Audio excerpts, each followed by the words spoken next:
Now, a British couple who have tested positive for coronavirus on board a cruise ship in Japan say they're being taken to a hostel until they can be transferred to hospital for treatment, but that they feel fine. Well, David and Sally Abel, who you've seen a lot on this show and who have been keeping us entertained as well as us really sympathising for their plight, they now say they've located a doctor who speaks English in an attempt to discover the truth, following initial confusion over whether or not they had the infection. Well, in a moment, we're going to speak to the couple's children, two of them. But first, here's the latest video posted by David this morning. Now, we are going to hospital. We are both positive for the virus. It was very confusing yesterday when the two doctors came to our door. Neither could speak a word of English, and it was he pointed to our throat and said, you will be going to a hostel for 4 or 5 days. We're going to a hostel because there isn't a hospital bed anywhere around. So I can't see that there's going to be any way we're on that flight to the UK. Oh, goodness me. Well, look, David and Sally's children, Sean and Jackie, join us now. Good to see both of you this morning. I feel like I've been on a roller coaster with your mum and dad's flight, let alone what you've been, particularly the last 24 hours where it's been so confusing. Talk us through the confusion that you've had to go through with them. It's been difficult, challenging times. I'll just bring up to speed. We've obviously seen the clip with Dad.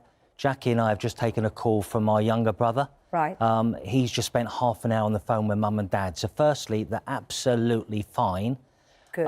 But I do want to confirm that they have been, they are positive. And I think yesterday I was a little bit concerned, are they or aren't they? They absolutely are positive. But they're not unwell with the virus at all. No, you wouldn't know they've got it. No. I suppose the concern is, so the confusion was they were waiting to find out their test results, and we spoke to them last week, and one of the things they were worried about was that one would be positive, one would be negative, they were split up. And that was our biggest fear as well. That was your biggest fear, and in a way they seemed to express the fact that they'd almost rather both be positive and fight it together than to be separated. So they were waiting for the results. Someone knocked on the door and said that it implied that it was positive, and then there was confusion that they were negative. What was that?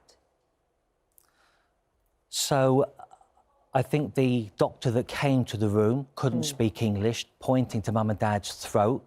Right. And then saying they're going to be leaving the room shortly. I think it was just a little bit confusion over that. Yeah, I mean, up until now, everybody that has proved positive, they've then been taken off the ship straight away. Right. Mum and Dad waited with their bags packed for 8 hours. They weren't taken off. Then the word hostel was used, which I think raised suspicion as to because whether they would not be going to a hostel that you would think if they were positive. That's right, yeah. And the reason they're going to the hospital is because the hospitals are all full. There's no spare beds. But we're 24 hours on, and they're still in their cabin. Yeah. So we don't understand what's going on. So you can imagine how they're feeling at the moment. Yeah. And I guess also, and I don't want to be negative because it's brilliant that they're not displaying any symptoms at the moment, but you don't know how early days it is. So it must be worrying you that they could still start showing symptoms. I think really for us, we just want some answers as well because, you know, when they are taken off the ship, is that day one again of a quarantine period? Right. Or if they spend 4 to 5 days in a hostel and then they're taken to a hospital, does day one start again at that hospital? Right. Are they then going to be quarantined again when they come back to the UK? This is all the things that we want answering now. So Mum and Dad have a goal to look for, and they know what they're going to be, you know, what's going to be happening. And to remind everybody, they were on this cruise because it was a special wedding anniversary. It was supposed to be an amazingly wonderful thing, and they've had nothing but praise so far for the people and how they've handled it. However, increasingly, people are coming out now, senior experts, saying that that clearly the quarantine has failed because more and more people on the ship have become positive. Over 500 now. Yeah. Which is frightening. It's over 20%. So is your frustration really coming to the fore now with the fact that your mum and dad are still stuck there? They've played everything by the rules. They've now tested positive. They don't know when they're coming home. I mean, the thing is, they may well have tested positive all along, though, mightn't they? Because they were still within that 14 days. So it's not... as far as I keep hearing people saying that the quarantine has failed, we don't know that for sure. Maybe all those people would have come out with that within those 14 days anyway. So it might not be that they've caught it since they've been told to stay put. They might have already had it. Yeah. What do you want to happen now? Because clearly you want the best for your mum and dad and you want them home safely. I think on a positive note, from the conversation with my brother this morning and from what we've seen on Facebook from Dad, yes, the British Embassy in Tokyo are now talking to them. What we need is now for the Foreign Office in the UK to tell us what they're doing. You know, Mum and Dad, on behalf of all the British passengers, have been jumping up and down to get a plane sent over there. That's happening in the next 24 hours.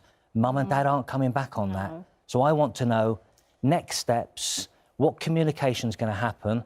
All I want is somebody to contact me after this today and say, Sean, this is the next steps. And I want to know where they're going. Mum and Dad know as well, you know, because they're the ones that are sat there with all these uncertainties. And at the end of the day, they've come across as really strong people, but they are in their 70s, they're OAPs, and, you know, they deserve to have, you know, to be informed of what's happening to them. Sure. And just because they're positive doesn't mean to say that they're not vulnerable too, does it? Absolutely, You know, and just they because they're really positive have people. deteriorated in the last week. They really have. Sure. What you know, times like this, I always think, OK, you know, we're very grateful to be from a country like Britain, where we're supposed to have this support from our government when we travel, particularly. What kind of support have you had? Have you called the British government? Have you called anybody? Has anybody helped you in this? I did. So on Saturday, I saw some video footage with Dad. Both the two of them got emotional. They've been absolute rocks for the last 2-3 weeks. So when I saw that, without talking to Jackie and my younger brother Stephen, I contacted my local MP, sent him a message via Facebook. He came back to me within half an hour, really impressed. I said, OK, need to escalate this. Who do I talk to? Into the Foreign Office. Within 2 to 3 hours, I had a call. Okay. That is the last communication I've had. Now, when was that? How long ago was that? Was Saturday afternoon. Right. And what did they say in that call? Well, on that conversation, I was very much, look, we need to get a plane out there. And Dad's been begging. Yeah. And it's happened. And I'm really pleased for that. But they're not going to be on that plane. So, you know, who's going to look after them when they get through the quarantine period? I'm not asking for them to come back now. No. I think they've got to do the right thing, go through the quarantine for the 14 days over there. Yeah. But when that happens, who's going to bring them home? Well, look, we have got a statement from the Foreign Office. They say we're planning an evacuation flight from Tokyo to the UK as soon as possible for Britons who are on the Diamond Princess.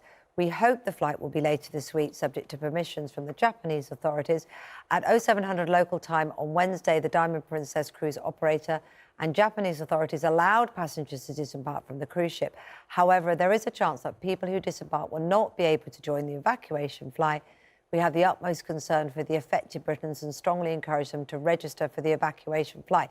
That doesn't clear up for you, though, does it? No. The query that because they've now tested positive, what does that mean for them? There's a lot of questions still in that statement. I mean, supposedly, isn't the suggestion they won't be allowed on that flight? Well, they won't, and I don't think that would be fair to the other passengers.